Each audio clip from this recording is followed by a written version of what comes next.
The skies above Alarian colony burned red, not from sunrise, but from plasma fire.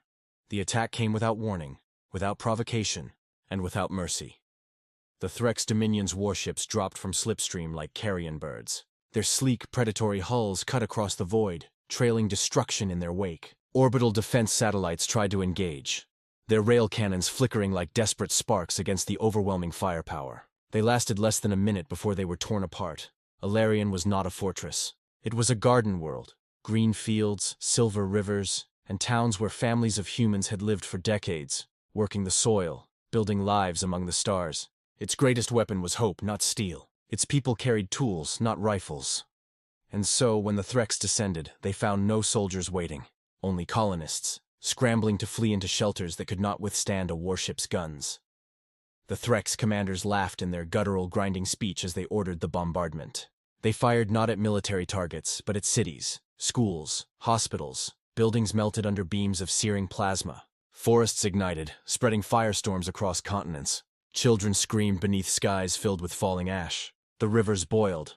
The Dominion's High Admiral, Zarthus Kor, recorded the destruction and broadcast it across the galactic nets. His words, translated and replayed on thousands of channels, carried the smugness of a predator certain of its dominance. Behold the fate of those who crawl from primitive Earth. They spread like vermin, thinking themselves sovereign among the stars. Let this world burn as a lesson. Humanity is weak. They cannot defend their children, their homes, or their fragile dreams. Let the galaxy see their impotence. We the Threx are eternal. Earth is nothing. When the last city was reduced to rubble, when millions of human voices had been silenced beneath the thunder of alien fire, the Threx withdrew. They left no survivors worth counting, no infrastructure worth rebuilding. To them, Alarian was not war. It was extermination. The feast of arrogance. In the halls of the Dominion, celebration erupted. Zarthus Kor was hailed as a hero. The banners of the Threx were raised high over crystal citadels, and feasts were held in his honor. They laughed at the weakness of humankind, mocking the species that had once been called guardians of their homeworld. They hide behind words, a Threx noble sneered during a banquet. Behind diplomacy, trade, and treaties, the humans think themselves civilized. But when faced with fire, they crumbled into ash. Another raised a glass of blood wine. Perhaps Earth will send envoys, begging for mercy. Perhaps they will kneel, offer tribute, and beg us to spare their other colonies. If they do, we will carve our sigils into their world as a reminder of their submission. The laughter rang through their halls, cruel and dismissive. The Dominion broadcast its boasts to every corner of the galaxy. They dared humanity to respond, taunting them with images of their dead. Other species, neighbors, rivals, and neutrals alike, watched closely. Many believed the Dominion's claim. Humanity was young, new to the stars, untested in great wars. Surely, they whispered, Earth would remain silent. Surely they would endure the humiliation, bide their time, and seek peace instead of vengeance. After all, weren't humans too fragile, too merciful, too slow to anger? But the galaxy did not know Earth. Not yet. The silence before the storm. For 3 weeks, humanity spoke no words. The comm channels remained empty. No threats, no pleas. No declarations. The silence spread unease. The Threx mistook it for fear. The galaxy mistook it for weakness. But on Earth, the silence was something else entirely. It was the sound of steel being forged. In hidden shipyards circling Earth and Mars, vast hangars stirred. The great engines of war awoke from slumber, fueled not by greed, not by conquest, but by cold fury. Messages crackled through encrypted channels. Mobilize fleets. Activate the dreadnoughts. War councils convene. Human admirals, long patient guardians of the Sol system, gathered in chambers beneath the ice of Europa and the deserts of Nevada. Their faces were grim, their words few. One admiral spoke for all. They wanted to see our weakness. Instead, they will see our wrath. And across the colonies, across the scattered fleets of the United Terran Directorate, the call went out. Civilian ships were recalled. Reserves were activated. Ancient protocols, written in blood during the old wars of Earth, were dusted off and brought to life. Earth's wrath was not fast, but it was inevitable. The awakening of the war machine. When the silence finally broke, it shattered the stars. The Threx Dominion awoke to a transmission flooding every channel, every frequency. No embellishment, no theatrics, only a voice, cold and human, spoken in every galactic tongue. This is Earth. You massacred our children. You will have no more warnings. You will have no more mercy. You have sown fire. Now reap the storm." Then the fleets emerged. From behind the shadow of Jupiter's storms, dreadnoughts slipped free, black, angular leviathans whose armor drank in the light of nearby suns. From the dry docks of Mars, battle cruisers ignited their drives, shaking the ground with thunder as they rose. Carrier groups swarmed with fighters like clouds of steel-winged predators. Humanity did not come with token fleets, nor with symbolic protests. They came with everything. Their war banners bore no sigils of conquest, no symbols of empire. Only one emblem shone on their hulls, a single, burning world, Earth itself. And when they moved, the galaxy trembled, the storm unleashed. The first strike came without warning.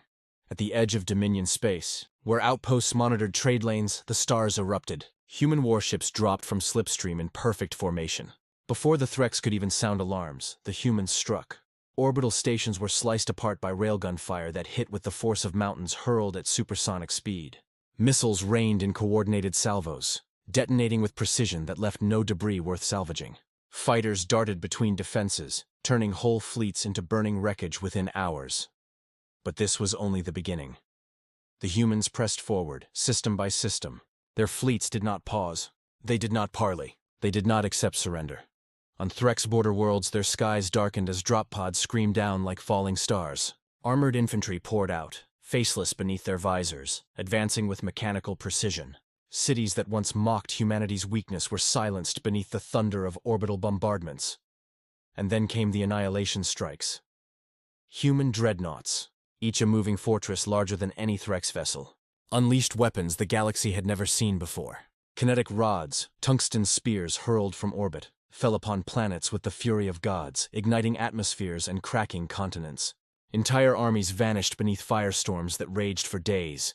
From orbit, the sight was biblical. Skies burned red and gold as if the very sun had descended upon the world. Survivors whispered, in horror and awe alike. Earth's wrath rains down like storms of eternal fire.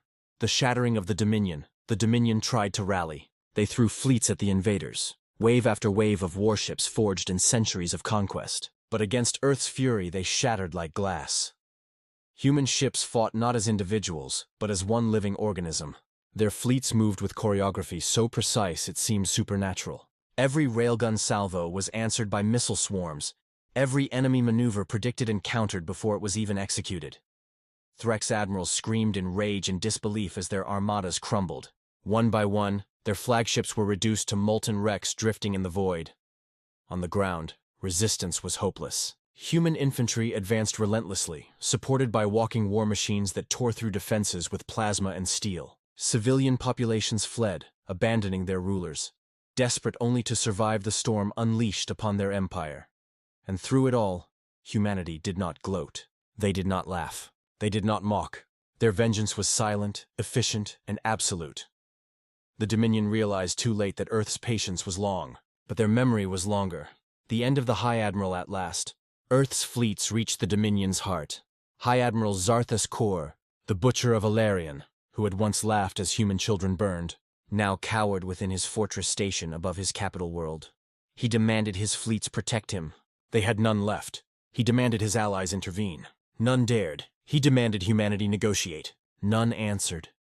And then he saw it.